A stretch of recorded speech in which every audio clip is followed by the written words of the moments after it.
Hi there, so I'm back again with another video for my channel, or rather audio. However, I tried to record some audio before, and I was blocked because of copyright reasons by YouTube. And then I tried to record another audio today just now, and somehow my recording app crashed down. I don't know why, and I had to uninstall it, and both my recordings had to be discarded because they were not saved in my internal storage, so I have to do it again now. However, much talk about the negative things, let's talk about something positive. That is, I'm back again, and today, as you people did not, my viewers, did not suggest me what to do in my next video, so I'm doing the same thing. I'm reviewing some OTTs and programs that I've been watching for a very long time, and they have finally come to an end, or I have finally finished watching them. There's two of them, like I discussed before. One of it is based in Paris, an office drama which incorporates fashion with it, much like the fashion movies that we have watched with Meryl Streep, Anne Hathaway, and the others. Like, you can guess which movies they are. However, I like this series more because I became attached to it, watching it for years. And then there's another program which involves cooking competition and set in the early Korean period. And also there's time traveling, yes, and it's a period drama. So both of them are awesome. The period drama that started, I think, in 2025 August and ended in December. However, as my subscription had expired before, I've taken it now again and finished it just now. And about the other one, the office drama in Paris, that has been going on for a very long time, and hopefully that will go on also, as I could sense from the ending they have given to season 5. Yes, it's on season 5 now. So yeah, without much further ado, let's dive in and talk about it. In the previous video, however, about the period drama, I had recorded almost a 1 hour version of its review, but then I could not, attach any clips or any official trailers like that I had recorded, that I tried to attach with the video. However, I could not because of some copyright reasons by the Korean drama, Korean company, and they did not allow me to do it. So I thought that when I'm reviewing it for a very long time, when I'm reviewing it very minutely, so then longer time is needed, then I think you viewers or I myself will get bored if I don't get to see any visuals of how the characters look like. Of course, I'll check out the video. I'm not talking about the watchers who have already watched it and then coming to review. Listen to my review. I'm talking about the new people who will get inspired and then watch the program, go and watch the program. However, if they cannot connect with it, if they cannot connect with the characters properly, how will they feel more interested? So then I've decided to keep the review time shorter, and hence this one. Okay, so much talk about this and that and that and this. So without much further ado, let's dive in. So first, we were talking about Emily in Paris, where Emily brings her can-do American attitude and fresh ideas to her new Paris office, or Paris, however you pronounce it, but her inability to speak French turns out to be a major problem. So we find that Emily, the character of Emily, played by the beautiful Lily Collins, who is also very gorgeous, and she played out the part of Emily very well. She is an American girl working in a fashion designing company in America with Madeline as her boss. However, they are sending someone to their French branch, and they have decided to send Madeline.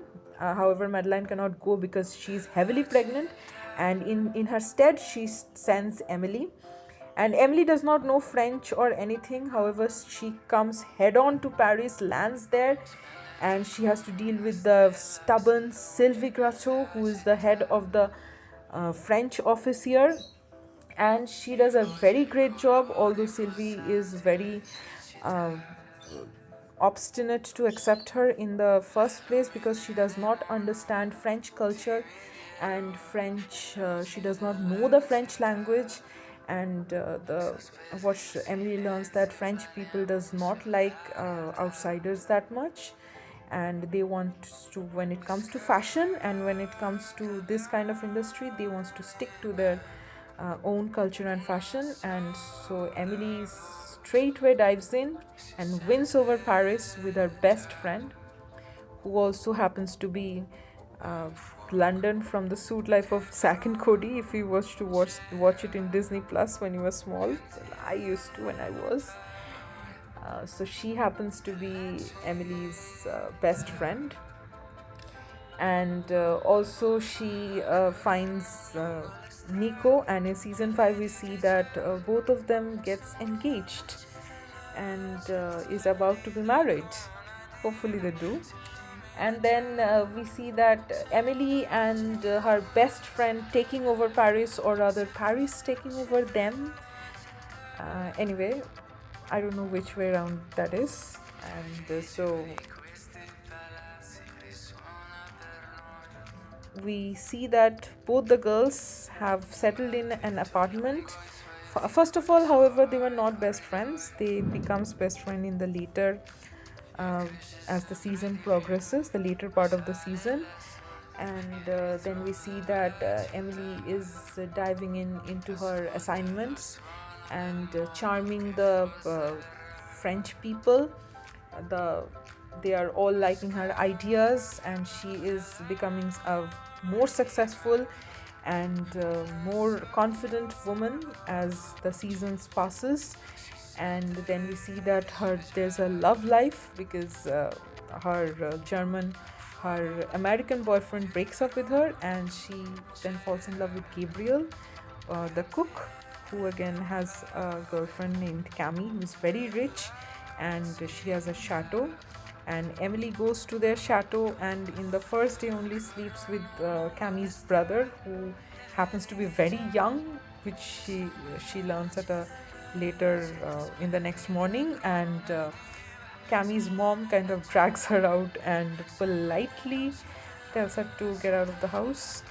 However, finally she and Gabriel has something between themselves, and Camille and Gabriel breaks up, and Emily also finds out that Gabriel is not her man, or she does not want to get along with Gabriel just now, and she gets along with Alfie then.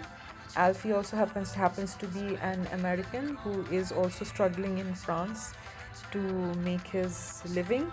And then he decides to go back because he and Emily also breaks up, but then he is recruited by the very talented perfume company CEO Antoine, who happens to be also Sylvie's love interest.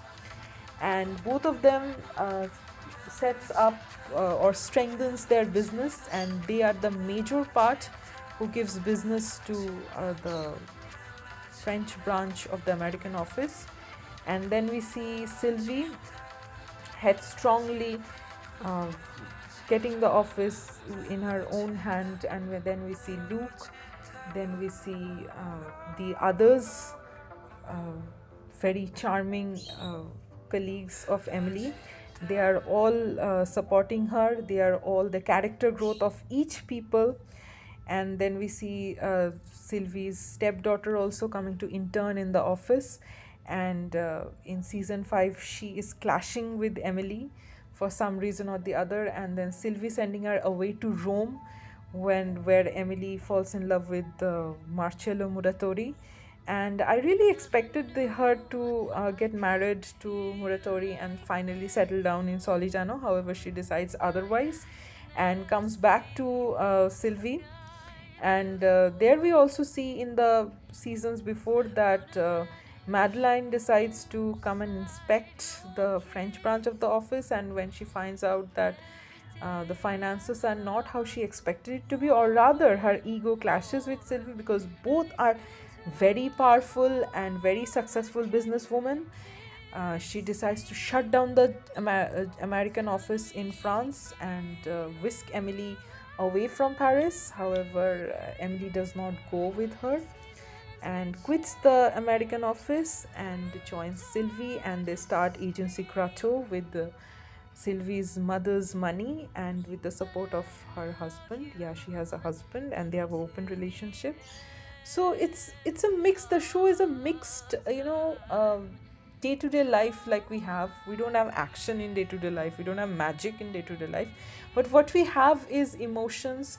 We have work, and there's work pressure, there's assignments. Then it is also a feast for eyes because we see that Lily Collins being dressed up in very new and fashionable attires every day at every scene, which is there every day in the series, in the program. And it is also a feast for the eyes watching the beautiful bright colors of Paris, and the culture and the food and the cuisine and everything they show very minutely in a detailed manner. And then we see Gabriel's arc. He's setting up a restaurant after breaking up with Camille, with the help of Antoine, and then he also getting in an heated argument with Antoine and leaving Paris, and then going sailing on a yacht as a cook. And Emily, while in the last that we see that Sylvie is in the last of season 5, last episode, that Sylvie is somehow texting Gabriel saying that Marcello Muratori and Emily has broken up, so do what you do with the information. And we see that Gabriel is writing a postcard to Emily inviting her to join him in Paris, in Greece, where he got some holidays. So that we have to wait for season 6 to find out. And please guys, go check out the series. I'm sure you're gonna love it because it's fun to watch. It will make you happy, I can assure, because it makes me happy while watching it. And then we see that how the different characters also grows up, like we grow up in our lives. All in all, I would rate Emily in Paris a whopping 8.5 to 9 because it's great. Yeah, I liked it a lot. And then let's move on to our next, that is the next thing that we're discussing about, the period drama, that is Bon Appetit Your Majesty. That is, after winning a French cooking competition, Yan Ji-young time travels through an old cookbook and clashes with King Yi Yon upon arrival. So Yan Ji-young, here also Paris is there. So Paris is the center of everything that we can do here. So Yan Ji-young is actually from Korea, and she has come to Paris to participate in a very high-profile, world-class cooking competition. She's a cook, 3-star Michelin star cook, and she wins it, we find out, and is finally going back to her dad in Korea. Her dad has gifted her a very special, old cookbook that she discovers is actually the first cookbook having the recipes written like thousands of years old. And while the aeroplane is passing through a turbulence, she somehow, and everyone is told to be seated, she somehow goes to the washroom, opens the book and tries to glue it or something, and then she gets transported back into the early Joseon era, that is the early Korean period. And there she meets the emperor, who falls in love with her, and also who happens to be a tyrant. Let you know that first. In the history books that is written, and he falls in love with this girl, with Yan Ji-young, and appoints her the chief royal cook of the nation, of his nation. And we see that Yan Ji-young's impact making him more wise, more kind, and they are about to change the course of history and name him not as a tyrant but as a very wise and benevolent king. When we see that the people who plotted against him, the ministers and the family members, we find out that that is what they do with every emperor. That is what they did with his mother also. His father was involved, his grandfather was involved, grandmother was involved. and that is what they are also doing with him, some other people here. And they kills everyone loyal to the king, in the name of the king, by dressing up as in the king's attire, we find out, in his dance attire, and kills everyone, creates a massacre, blames it on the king, kidnaps Yanji Yang into the forest. The king's runs after them, while the king's few friends, who form an army actually, they are not army, they takes over the palace by clashing with the rebels, and then the king running after rescuing Yan Yang, and finally Yan Yang sacrificing herself to save the king and getting transported back to the modern era. And we see that in the modern era she's very sad, wakes up in the hospital because something happened, and she's really sad because the Mangun Rock, the recipe book is called Mangun Rock, and she's reading it, trying to the last page, trying to get back to the Joseon era as she has promised the emperor, but she cannot, and she's crying for that. And 1 month later we find that she has joined as the head chef of a restaurant, and we find that the other cooks are actually the cooks from a royal kitchen, and they have no memory of the past, they have been reborn. And somebody comes to taste her food. He claims to be a Michelin guy from the Michelin, who bestows Michelin stars upon restaurant, and they very carefully cooks. Yan Jiang carefully cooks and sends the food, but he returns it back without even touching it. So she haughtily goes outside to check who he is, and finds out that he is one of the loyal ministers of the emperor, but he too has no memory. And in a similar fashion that happened in the past era also, and she was there also as the chief royal cook. Somebody walks in from the back door wearing a black suit and saying that why he won't taste the food, and then we find that it's the emperor himself, and he has all the memory, but somehow he's dressed up in the present day attire, and they get together. In the last of the series, we do not come to know, however, how the king got transported, how the other cooks get transported, but we know this, that they have a happy ending. And in the last scene we see that the emperor, that is King Hee-yeon is cooking bibimbap for Yan Jiang, like he had promised for his girl, and they are really happy together. So do check this out also. There's a lot that I haven't said here. There are all in all 12 episodes, and each episode is named after one dish that Yan Jiang has cooked for the king, or the king has remembered, that is worthy. And there are cooking competitions also, and it is also mixed. It has emotion, it has drama, it has action, because it's a royal thing, and it has politics, it has everything. It is sweet, cute, sometimes it's a, like, we can say it has all the ingredients to make the viewers really interesting, make the viewers really interested, and make the program really interesting. So do check it out, guys, and do hit a like and subscribe to my channel, and don't forget to tell me what should I do next, or what should I review next, if you want me to review something. However, I guess I did not do much review here, though it was just a discussion. I hope you liked it, and bye for today. Ciao.